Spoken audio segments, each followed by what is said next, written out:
महंगाई के खिलाफ कांग्रेस का हल्ला बोल। तमाम चीजों के ऊपर महंगाई डाका मार रही है। महंगाई कम करने के लिए कोई बात नहीं कर रहा है। केंद्र के खिलाफ आर पार की लड़ाई लड़ने का आह्वान। रसोई गैस का जो दाम है वो आसमान फाड़ के आगे निकल गए हैं। खाना बनाना दूभर हो रहा है। मुझे लग रहा है हम पाषाण युग में वापस जाने वाले हैं, जहाँ जो चूल्हे पे खाना बनाएंगे। कांग्रेस ने केंद्र बीजेपी पर लगाए ध्रुवीकरण के आरोप।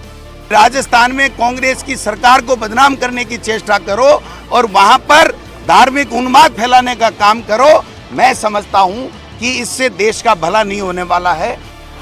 सीएम का ट्वीट, बीजेपी को भरोसा है कितनी भी हो महंगाई, ध्रुवीकरण से जीत लेंगे चुनाव। गहलोत का ट्वीट, सब तैयारी कर लें, 2023-24 में बीजेपी को करारा जवाब देना है।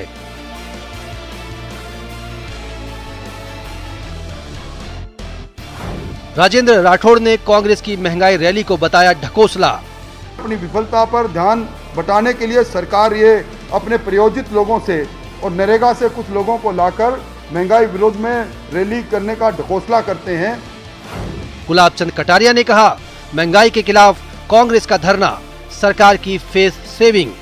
महंगाई को एक मुद्दा बना करके अपनी किसी न किसी तरह से स्थिति को बनाने का प्रयास कर रहे हैं। वो केवल एक नाटक है, क्योंकि ये महंगाई है अगर है तो केवल राजस्थान के लिए नहीं है, संपूर्ण हिंदुस्तान के लिए है। अब की बार किस मुद्दे पर जीत हार। नमस्कार, बहुत स्वागत है आपका। प्राइम डिबेट देख रहे हैं आप, आपके साथ में जेपी शर्मा। किसी विधानसभा चुनाव की अहमियत किसी दूसरे विधानसभा चुनाव से कम ज़्यादा रही होगी, ये कहना तो शायद समझदारी नहीं होगी, लेकिन इतना समझ में आता है कि 2023 के चुनाव की सिग्निफिकेंस कुछ अलग होगी। खासतौर पर यह कि चुनाव किन चुनावी मुद्दों का ट्रेंड सेट करेंगे। पिछले कुछ सालों का अल्टरनेट रिजिम का जो ट्रेंड है वो बदलेगा या यथावत रहेगा, और उसमें कौन से मसले अहम भूमिका निभाएंगे, इस पर अभी से सबकी नज़रें टिक गई हैं। मुख्यमंत्री समेत कई कांग्रेसी दिग्गज कह चुके हैं कि इस बार लगातार सरकार न रह पाने का मिथक टूटेगा। इसके लिए सरकार का चेहरा पहले से कहीं ज़्यादा कल्याणकारी दिखाई दे रहा है, तो दूसरी तरफ भाजपा सत्ता में वापसी के साथ साथ आगे भी बने रहने की गारंटी के एजेंडे पर काम कर रही है। तो मुद्दा ये है कि मुद्दे क्या होंगे, और आज इसी पर हम बात करेंगे प्राइम डिबेट में, इन सवालों के जरिए कि महंगाई बनाम तुष्टीकरण की लड़ाई कहाँ तक जाएगी। अब की बार असल मुद्दों पर या भावनात्मक मुद्दों पर जीत हार। और चुनावी साल से एक साल पहले ही ये चुनावी माहौल बन जाने के मायने क्या हैं।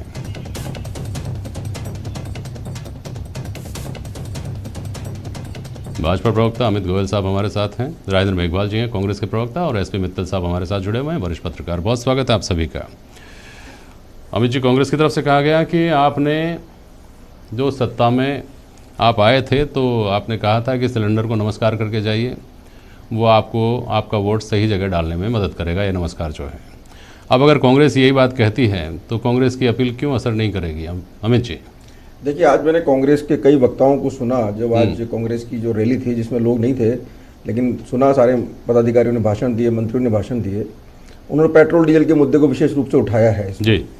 अब आप ये देखिए कि सबसे पहली बात तो मैं कहना चाहता हूँ कि किसी पर भी आप अगर कोई आरोप लगे, पहले तो आपको स्वयं को सही होना पड़ेगा। आज अगर ये आरोप लगाते हैं कि साहब पिछले 15 दिन में 8 रुपये 10 रुपये डीजल बढ़ गया है, पेट्रोल बढ़ गया, अरे भाई 10 रुपये में से 3 रुपये आपके वैट बढ़ गए, पहले तो आपको उसको कम करना चाहिए। 3 रुपये हमारे हिस्से में आ रहे हैं तो हम कम करें, जनता को राहत दें, पहली बात तो वो। दूसरी बात है, किस मुंह से पेट्रोल डीजल की बात करते हैं। मुझे आश्चर्य की बात यह है कि राजस्थान रोडवेज की गाड़ियाँ उत्तर प्रदेश और हरियाणा में डीजल ले रही हैं। क्यों ले रही हैं साहब? हरियाणा में और उत्तर प्रदेश में जो मोदी जी का या केंद्र सरकार का वैट है वो अलग है क्या, और राजस्थान में अलग है क्या? दोनों जगह सेम है। फिर ऐसी क्या मजबूरी है कि राजस्थान सरकार की गाड़ियां राजस्थान डीजल नहीं ले रही, वो सरकारी गाड़ियां बाहर से डीजल ले रही हैं? तो ये जो सारी कमी है, ये तो आपको अपने बारे में सोचनी चाहिए। दूसरी बात, पूरे देश की जनता को पता है कि यूक्रेन के साथ जो रशिया का विवाद चल रहा है, इंटरनेशनल कारणों से जो स्थितियां बन रही हैं, उन स्थितियों में अगल बगल के देशों की अगर बात की जाए तो पेट्रोल डीजल की रेटें कहाँ तक जा रही हैं, और भारत में उसके मुकाबले बहुत कम रेट बढ़ी है। और उसके अलावा सरकार लगातार जनउपयोगी जो काम है, कोरोना काल के कारण जो लोग बेरोजगारी में या किसी समस्या में ग्रसित हो गए थे, सितंबर तक सरकार ने 80 करोड़ लोगों के लिए मुफ्त अनाज की व्यवस्था भी की है। मतलब कितनी संवेदनशीलता के साथ में देश की सरकार चल रही है, मेरा मतलब कहने का ये है। और यहाँ आप बैठ के एक ऐसी रैली कर रहे हैं जिसमें जनता का कोई जुड़ाव नहीं है, पदाधिकारी के नाम पर आपके 500-700 लोग इकट्ठे हो रहे हैं, उसको आप बड़ी रैली कहते हैं कि जनता का आपको समर्थन है। और आपके जो मुख्यमंत्री जी बार बार आज बात करते हैं, उन्होंने ध्रुवीकरण का इशू, शर्मा जी मैं ले लेता हूँ बीच में एक बार, नहीं ध्रुवीकरण पर आएंगे भाई, सब पहले मेरी बात सुनिए आप। आपने शुरुआत यहाँ से की अमित जी कि पहले तो जो खुद ठीक हो वो दूसरों पर सवाल उठाए। मुझे लगता है कि ये वो गाना है ना, यार हमारी बात सुनो, ऐसा एक इंसान सुनो जिसने पाप ना किया हो जो पापी ना हो। अगर ये ट्रेंड आप सेट करेंगे ना कि जो खुद सही हो वो, सुनिए वही सवाल उठा सकता है, तो हिंदुस्तान में कोई पार्टी दूसरी पार्टी के ऊपर सवाल नहीं उठा सकती। पहली बात तो राइटिंग ऑन द वॉल, ये दीवार पर लिखी हुई बात समझ लीजिए। दूसरी बात, सरकारी गाड़ियों को उत्तर प्रदेश हरियाणा में डीजल लेना पड़ रहा है, तो आपको तय करना है, आप गिरबान में झांकना है। आपने यहाँ पर वैट इतना ज्यादा कर रखा है कि आपका और राज्यों के मुकाबले में 8-10 रुपए महंगा है, तो आप पहले खुद का घर सुधार लो भैया। ठीक है, मेघवाल साहब जवाब देते हैं, फिर मैं सवाल करूंगा आपसे। बोलिए मेघवाल जी। देखिए जेपी शर्मा जी, जहाँ तक इस 8 साल के पीरियड की बात है, तो प्रधानमंत्री मोदी जब 2014 में सत्ता में आए थे तो उनका एक ही नारा था कि बहुत हुई महंगाई की मार, अब की बार मोदी सरकार, और उन्होंने कहा था कि 100 दिन में मैं इस देश के अंदर महंगाई कम कर दूंगा। तो मैं आपको ये बात बता दूं, 2014 से लेकर मतलब 2022 तक 8 साल के पीरियड के अंदर इन्होंने सस्ते पेट्रोल और डीजल को, जो कि अंतर्राष्ट्रीय बाजार में क्रूड ऑयल सस्ता होने की वजह से, इस सरकार ने करीबन 26,51,000 करोड़ से अधिक की टैक्स वसूली की है, और उसके बावजूद आम आदमी को उसका फायदा नहीं दिया। और उसके उलट मैं आपको बता दूं कि 2014 तक केंद्र सरकार पे ऊपर 57 लाख करोड़ का कर्ज था, जो 2022 में बढ़कर 136 लाख करोड़ हो गया। अब आप इस चीज को देखिए, एक तरफ तो सस्ते पेट्रोल डीजल के नाम पे जो वसूली की जनता से, वो पैसा कहां गया, और 79 लाख करोड़, जो 79 लाख करोड़ रुपया जो कर्ज बढ़ गया, वो कहां गया। तो यहां पर पूरी तरीके से जो वित्तीय अनियमितता है, उसके ऊपर पूरा का पूरा प्रश्न चिन्ह है। जो आर्थिक कुप्रबंधन है या आर्थिक बदइंतजामी है, या जो सरकारी खजाने को लुटाने की जो मंशा है या जो चेष्टा है, जो कि पूरी तरीके से हुई है, उसके ऊपर बहुत बड़ा प्रश्न चिन्ह है। आज महंगाई, चाहे दवाइयों की बात हो, 1.5 गुना महंगी हो गई, खाद महंगे हो गए, बीज महंगे हो गए, आपका निर्माण सामग्री महंगी हो गई, हमारे रिचार्ज महंगे हो गए, हमारा टोल महंगा हो गया, हमारा इंश्योरेंस महंगा हो गया, हमारी गाड़ियों का इंश्योरेंस महंगा, हमारे कपड़े, कुछ भी ऐसी चीज नहीं है। चाहे आज हमारे जो IIM की फीस हो, चाहे IITs की फीस हो, चाहे NITs की फीस हो, वो कई लाख बढ़ गई है। तो आज मेरे को आप बताइए कि गरीब आदमी, और फिर इस पूरे के पूरे दौर के अंदर 23 लाख करोड़, जो 23 करोड़ लोग गरीबी की रेखा के नीचे चले गए, 84% आबादी की आय घट गई, तो और रोजगार मिला नहीं। तो ये मोदी जी किस बात की, कल मैं इनका भाषण देख रहा था, 42वें साल के अंदर, इस सवाल का जवाब मेघवाल साहब, किसका विकास किया, भाई ये सारी बातें आप बोलिए, लेकिन उस सवाल का जवाब तो दीजिए जो भाजपा बार बार उठाती है। भाजपा की प्रदेश इकाई कहती ही ये है, जो ही महंगाई की बात आती है, पहला सवाल इनका ये होता है कि राजस्थान में ही सबसे ज्यादा पेट्रोल डीजल की कीमत क्यों, राजस्थान की गाड़ियां जाकर हरियाणा, उत्तर प्रदेश में, दिल्ली में क्यों जाकर के पेट्रोल भरवाती हैं। इस सवाल का जवाब तो दीजिए उनको। जेपी शर्मा जी, मैं आपको इस बात का जवाब दूं कि राजस्थान में जो वैट है, वो वैट लगातार पिछली सरकारों में भी लगता था और अब भी लग रहा है, उसमें कुछ भी नया नहीं है। आपको पता है सरकार ने, आपके बताओ ना, आप आरोप लगा रहे हो सरकार के ऊपर, दिवाली के ऊपर 5 रुपए और 10 रुपए सस्ता किया था। आपकी सरकार के समय 2014 में 5 और 10 रुपए दिवाली के ऊपर सस्ता किया था। उसके बाद आप देखिए, इस सरकार ने आज करीबन 10, 12, 15, 16 दिनों के अंदर 9 से 10 रुपया पेट्रोल और डीजल, आप देखिए जो एक्साइज ड्यूटी के नाम पर इन्होंने, अच्छा याद दिला, एक्साइज ड्यूटी के नाम पर जो लूट मचाई है इस केंद्र की सरकार ने, जो कि 3 कैटेगरी कर दी, basic excise duty, additional excise duty और स्पेशल एक्साइज ड्यूटी। इसके अंदर राज्यों का जो डिविजिबल पूल था, उसका पैसा घटा दिया। अरे सुनिए तो सरकार की मंशा के ऊपर पूरी तरीके से प्रश्न चिन्ह है सर। एक मिनट मेघवाल जी, अमित गोयल साहब, मुझे किसी एक प्रदेश का नाम बता दीजिए जिसने, जब केंद्र ने कमी की थी ना, उसके फॉलोअप में जो कमियां की थी स्टेट्स ने, उसके अलावा रूटीन में किसी स्टेट ने अपने यहाँ पेट्रोल डीजल में वैट में कमी करके कीमतों में कमी कर दी हो, ऐसे किसी भाजपा शासित या दूसरी पार्टी से शासित राज्य का नाम बता दीजिए अमित गोयल जी। जेपी शर्मा जी, एक बात तो आप राजस्थान से क्यों अपेक्षा करते हैं? मुझे बताइए, नहीं आप दूसरी बड़ी बातें कर रहे हैं, तो चैनल के ऊपर बैठ के कर रहे हैं, रैलियां निकालने की बात कर रहे हैं, मैं तो उनकी बात कर रहा हूँ। क्या उनकी कोई जिम्मेवारी नहीं है क्या? उनका पूरे देश में सबसे महंगा पेट्रोल आपके यहाँ पर है, सबसे महंगा डीजल आपके यहाँ पर, सबसे महंगी बिजली आपके यहाँ पर, सबसे ज्यादा कानून व्यवस्था की स्थिति खराब आपके यहाँ पर। बात यही तो है अमित गोयल साहब। अमित गोयल साहब सुनिए, तो उसमें 3 रुपए जो अरे भाई सुनिए गोयल साहब, अगर आप लोग बात यही है, सुनिए तो राजस्थान सरकार की गाड़ियां बाहर डीजल ले रही है, तो आपको शर्म आनी चाहिए। अब आगे बात समझ में, आप सुनिए गोयल साहब, दिक्कत यही है। नहीं मैं अब वापस आ जाऊंगा। ये कह रहे हैं कि साहब महंगाई बढ़ रही है, अरे मैं जस्टिफाई नहीं कर रहा हूँ, लेकिन कर ही नहीं सकते। 2014 में प्रति व्यक्ति 73,000 थी, जब 1,45,000 रुपए होगा, उसके बाद आप लोग नहीं करेंगे। पूरी महंगाई पूरे 7-8 साल के मोदी जी के कार्यकाल में एक आरोप नहीं मिला भ्रष्टाचार का आपका, और आपकी सरकार तो पूरी भ्रष्टाचार में डूबी हुई थी। एक मिनट मुझे सुनिए, आपको पूरा टाइम दिया है, मेरी बात को पूरा सुनिए, बहुत टाइम दिया आपको। अनिल देशमुख महाराष्ट्र के गृह मंत्री कौन सी पार्टी से थे जो 100 करोड़ महीने के उगाए कर लेते हैं उनकी बात, इसकी महंगाई कम कर रहे हैं। आ जाएंगे भाई साहब, देशमुख जी के ऊपर भी बहस कर लेंगे। सुनिए गोयल साहब, देखिए एक सवाल का जवाब आप कभी नहीं दे पाएंगे कि आपने वादा ये नियम और शर्तों के साथ नहीं किया था कि हम पेट्रोल डीजल की कीमतें 40 रुपए पे ले आएंगे अगर राज्य सरकारों ने वैट कम कर दिया तो। ऐसा आपने नहीं कहा था। इसका जवाब सुनिए अब आप मेरे, इसका जवाब नहीं दे पाएंगे। सुनिए गोयल साहब, ऐसे नहीं, सुनिए आप, ये सवाल का जवाब आप नहीं दे पाएंगे। इसी तरह से मेघवाल साहब कभी इस बात का जवाब नहीं दे पाएंगे, इस बात को जस्टिफाई नहीं कर पाएंगे कि राजस्थान में ही सर्वाधिक वैट की वसूली क्यों हो रही है। क्या बाकी सारे स्टेट्स में वेलफेयर के काम नहीं हो रहे? क्या वहाँ जीएसटी आने के बाद में वैट और एक्साइज ड्यूटी कुछ चीज़ों को लेकर के उसके अलावा कोई और तरीका है क्या रेवेन्यू जुटाने का? हाँ बोलिए। हमारा जो इसके पेट्रोलियम जो प्रोडक्ट है पेट्रोल और डीजल के ऊपर करीबन 22% जो कि हमारी रेवेन्यू रिसिप्ट होती है उसके अंदर है। हमारी आय के स्रोत लिमिटेड है, हमारी भौगोलिक क्षमता है। मैंने यही तो कहा, दूसरे राज्यों से कैसे अलग है? उसके बाद में फिर नहीं डीजल के ऊपर डीजल को राज्यों से कैसे अलग है? डीजल को डीरेगुलेट किसने किया? मुझे तो ये समझाइए, आज डीजल को डीरेगुलेट किसने किया? केंद्र सरकार ने डीजल को डीरेगुलेट किया। किसानों के उपयोग में आने वाला डीजल, परिवहन में काम आने वाला डीजल, माल के अंदर माल ढुलाई में काम आने वाला डीजल महंगा हुआ, उसके लिए केंद्र सरकार दोषी है। उन्होंने डीजल के ऊपर सबसे ज्यादा एक्साइज ड्यूटी बढ़ाई। इस बात का जवाब इनको देना चाहिए। सुनिए, आप दोनों एक मिनट सुनिए, आप दोनों एक मिनट मेहरबानी करिए, सुनिए फरवरी गोयल साहब, सुनिए किसानों की अमित गोयल एक मिनट सुनिए। मेघवाल साहब आपने सुनिए, दुगनी हुई क्या? मेघवाल साहब सुनिए। अरे मेघवाल साहब, बहस यहाँ किस बात पर हो रही है? कहाँ जा रहे हैं किसानों? सुनिए तो बात। और आपने कहा कि मैं जवाब देता हूँ, आपके जवाब का स्वागत है, लेकिन समस्या यही तो है कि हम सीधे सीधे तर्क नहीं करते। आप कहेंगे कि यहाँ की भौगोलिक परिस्थितियाँ विषम है, यहाँ की विषम है, वो विषम है। भाई आपकी जब केंद्र में भी सरकार थी, राज्य में सरकार थी, आप विशेष राज्य का दर्जा क्यों नहीं दिला पाए? क्योंकि इस बात को नहीं माना गया। इनकी सरकार यहाँ भी थी, वहाँ भी थी, विशेष राज्य मांगा, नहीं मिला क्योंकि केंद्र ने नहीं माना। तो ये आप कहते रहे कि यहाँ की परिस्थितियाँ अलग हैं, लेकिन परिस्थितियाँ दूसरे प्रदेशों की भी कमोवेश वैसी हैं, उनको तो कम से कम ऐसा लगता है। सुनिए अब आप दोनों एक मिनट। मित्तल साहब आपको आवाज़ सुनाई दे रही है? हाँ। तमाम सवालों के बावजूद, वार पलटवार के बावजूद, जो अभी तक का सिलसिला है, चुनाव का सिलसिला, हम चुनाव की बात से हमारी बातचीत शुरू हुई थी। महंगाई है, इसको मान लिया। भाजपा सरकार की वजह से या भाजपा के वजह से महंगाई है, इसको भी मान लिया 1 मिनट के लिए।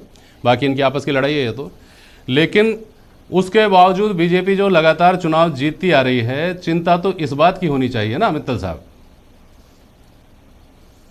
जेपी जी, पहले ये जो पेट्रोल डीजल की बात है, मैं उस मुद्दे पे ध्यान आकर्षित करना चाहता हूं। हाँ, उस पर भी आकर्षित करिए। और इस पर भी मित्तल साहब आप अपने अनुभव से रोशनी डालिए कि जब मुद्दा एक जैसा होगा, परिणाम अलग अलग कैसे होंगे? मित्तल साहब, ये जो पेट्रोल डीजल की राजस्थान में बात है कि वेट बहुत ज्यादा है, तो जो अमित गोयल साहब ने अभी एक तर्क दिया कि जो राजस्थान रोडवेज की बसें हैं वो दूसरे राज्यों से पेट्रोल भरा के लाती है। हमने देखा कि गंगानगर, हनुमानगढ़ में पेट्रोल पंप भी बंद हो गए, क्योंकि क्या नाम से वो इतना उनके पास ग्राहक ही नहीं रहा, इतना महंगा हो गया वहाँ पे टिबेट के कारण, तो वो लोग वहां से नहीं लेते, बल्कि जो पंजाब की जो सीमा, पंजाब में जाके वहां से लेके आते हैं और उससे वो अपना काम चलाते हैं। लेकिन ये बात बिल्कुल सही है कि 2014 से पहले भारतीय जनता पार्टी के लोगों ने, भारतीय जनता पार्टी के नेताओं ने इसी पेट्रोल डीजल की कीमतों को उठाया था, और उसके बाद ये कहा गया कि अब चूंकि क्या नाम से जो नियंत्रण है, तेल पदार्थों पर जो नियंत्रण है, वो क्या नाम से कंपनियों का हो गया, सरकार का नहीं हो गया।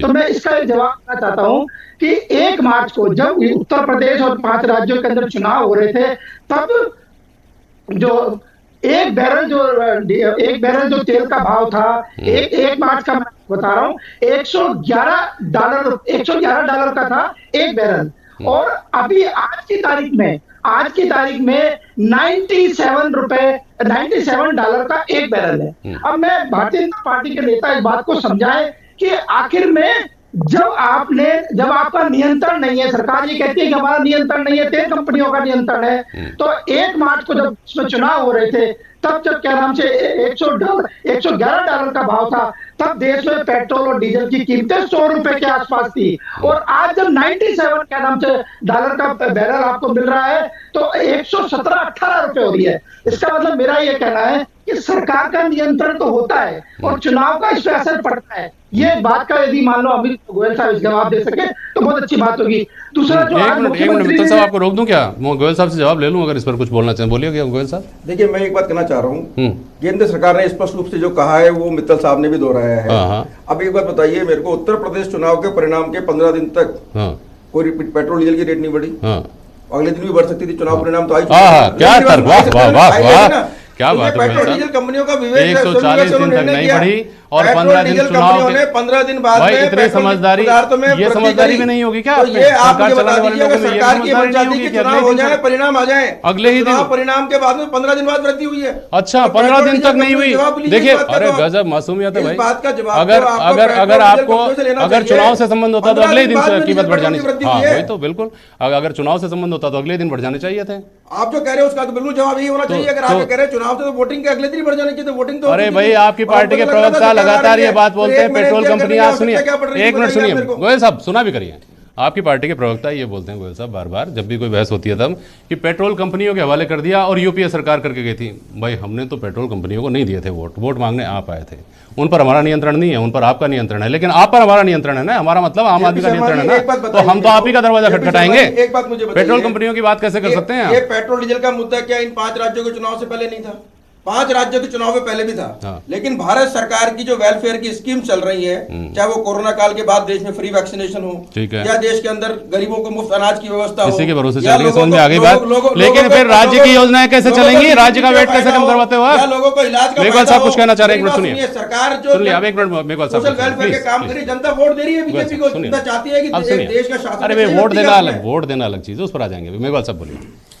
सर ये बता रहे हैं कि मतलब 137 दिन तक जो 5 राज्यों के चुनाव थे उसके अंदर इन्होंने पूरा का पूरा इंटरनेशनल मार्केट में फ्लक्चुएशन था, फिर भी उन्होंने चुनाव को मद्देनजर वोट मतलब पेट्रोल और डीजल के दाम नहीं बढ़ाए, और जैसे ही चुनाव खत्म हो गए, रिजल्ट आ गए, उसके बाद में इन्होंने लगातार, और आप लगातार देख रहे हैं 16-17 दिन हो गए, पूरा का पूरा बढ़ता जा रहा है। और आज मैं आपको बताना चाहता हूं, अंतरराष्ट्रीय बाजार में जब $142 प्रति बैरल तक का क्रूड का प्राइस गया था, तब भी ₹71-61 के पेट्रोल। आज इस बात की देखिए ना, मित्तल साहब सुनिए, अरे सुनिए आप, एक मिनट सुनिए तो क्या कंपनियों पे कर्जा छोड़ जाओ। कौन सा लाख करोड़ से ज्यादा छोड़ के गए, 26 लाख करोड़ से अधिक का पेट्रोल और डीजल के ऊपर टैक्स वसूला है, और 2005 के अंदर 111 ले लिया, और वो 26 लाख करोड़ के अंदर उसको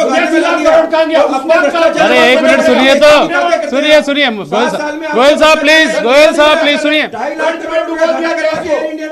डुबो दिया देश को, हो गई बात, हो गई बात।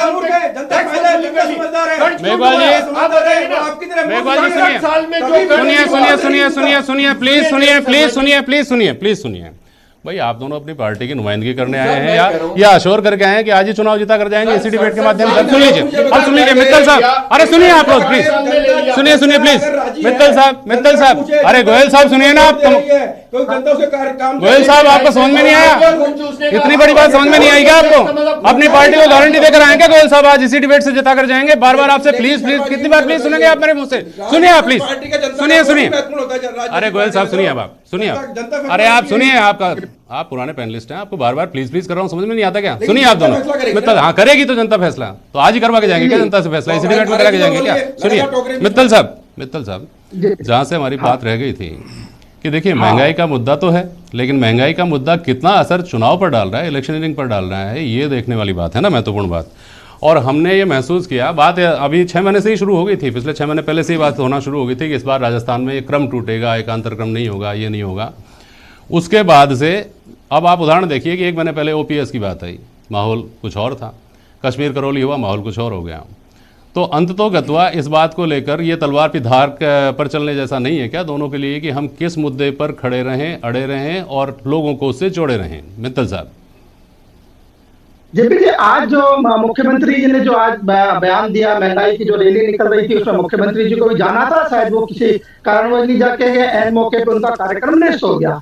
लेकिन उन्होंने उसके तुरंत दौरान ही जब प्रदर्शन हो रहा था उसके दौरान ही अपना एक ट्वीट किया और उन्होंने कहा कि शायद क्या नाम से भारतीय जनता पार्टी को ये भरोसा हो गया है कि वो कितनी भी महंगाई बढ़ाए लेकिन क्या नाम से ध्रुवीकरण के कारण वो चुनाव जीत जाएगी। मुख्यमंत्री का जो बयान है, मेरा मानना है कि जो उन्होंने 4 दिन पहले करौली को लेकर जो बयान दिया था कि जेपी नड्डा राजस्थान में आए और आग लग गई और करौली का प्रकरण हो गया, मुझे लगता है कि ये बयान उससे जुड़ा हुआ बयान है, मतलब उसके आगे वाला जो पार्ट होता है वो उसका बयान है। और जहां तक ध्रुवीकरण का सवाल है, मुझे लगता है कि हर राजनीतिक दल अपने अपने नजरिए से ध्रुवीकरण को देखता है। जब डॉक्टर मनमोहन सिंह देश के प्रधानमंत्री थे तो आपको याद होगा जेपी जी, उन्होंने बात कहा था कि क्या नाम से देश के जो संसाधन है उन पे पहला हक मुसलमानों का है। तो मेरा ये कहना है कि चाहे वो यूपी का चुनाव हो, चाहे वो पश्चिम बंगाल का चुनाव हो, ध्रुवीकरण तो वोटों का होता ही है। और जो अभी जो मुख्यमंत्री जी जो बार बार जो आशंका व्यक्त कर रहे हैं वो मुझे लगता है वो उसी संदर्भ में व्यक्त कर रहे हैं। और मैं आज यहाँ एक बात और अभी बताना चाहता हूँ जो अजमेर, कोटा, एक दो शहरों के अंदर आज जिला कलेक्टरों ने क्या नाम से एक आदेश जारी करा है और जिसमें ये कहा है कि क्या नाम से ये जो इन दिनों जो नवरात्र जो धार्मिक आयोजन चल रहे हैं उसमें लोगों के घरों पर जो क्या नाम से जो पताका फहराई जाती है या सरकारी भवनों में फहराई जाती है, उसको देखते हुए माहौल खराब हो सकता है और इसलिए धारा 144 लगा दी गई है। अब समझ में नहीं आता कि आने वाले दिनों के अंदर हनुमान जयंती भी है, भी है और क्या नाम से रामनवमी भी है, तो ऐसी स्थिति के अंदर धारा 144 बड़े शहरों में लगा दी गई है, तो इन जुलूसों का फिर क्या हो? ठीक है, आप दोनों अपनी अपनी बात बोलिएगा प्लीज, समय चूंकि बहुत कम बचा हुआ है, चिल्लाने में समय निकल जाएगा, उसका कोई फायदा नहीं। आप कुछ कहना चाह रहे थे मेघवाल साहब जब मित्तल जी बोल रहे थे तब अपनी बात बहुत संक्षेप में बोलिए। मित्तल जी बोल रहे थे कि मनमोहन सिंह जी ने ये कहा, कब कहा था मनमोहन सिंह जी ने कि मुसलमानों का हक है? उन्होंने कहा था कि अल्पसंख्यकों का हक है। अगर आप उस चीज को कोट कर रहे हैं तो थोड़ा सा सही बयान। अब मैं दूसरी बात कर देता हूँ मेघवाल साहब आपको, अब चूंकि समय कम है, मनमोहन सिंह जी को भूल जाइए। एक एंटनी कमेटी की रिपोर्ट 2014 के चुनाव के हार के बाद में आई थी, आधिकारिक रिपोर्ट है, आपकी पार्टी के मुख्यालय में रखी होगी, पढ़ लीजिएगा। उन्होंने कहा था कि अत्यधिक तुष्टीकरण की वजह से हमारी हार हुई है, इस अत्यधिक तुष्टीकरण से बचना होगा। छोड़ दीजिए मनमोहन सिंह जी को, वो पढ़ लीजिएगा। गोयल साहब बोलिए। देखिए, मेरा कहना है जो मुख्यमंत्री ने ध्रुवीकरण की बात करी है तो सबसे पहले मुख्यमंत्री जी से पूछना चाहिए कि कुछ समय पहले एक आदेश निकला सरकार की तरफ से कि राजस्थान के किसी भी पुलिस थाने के अंदर पूजा पाठ नहीं होगा, कोई मंदिर नहीं बनाया जाएगा। पूजा पाठ और मंदिर से पहली बार इस आजादी के बाद में भारत में दिक्कत महसूस हुई। अभी एक नया आदेश निकला है कि आप रमजान के महीने में बिजली की आपूर्ति जो भी रमजानी है, जो भी मुस्लिम एरिया है, उनमें निर्बाध बिजली की आपूर्ति की जाए। अभी आपने सालासर के अंदर राम दरबार को गिरा दिया। सुनो, रमजान ऐसा सभी धार्मिक उत्सव पर इसके लिए बाकायदा कागज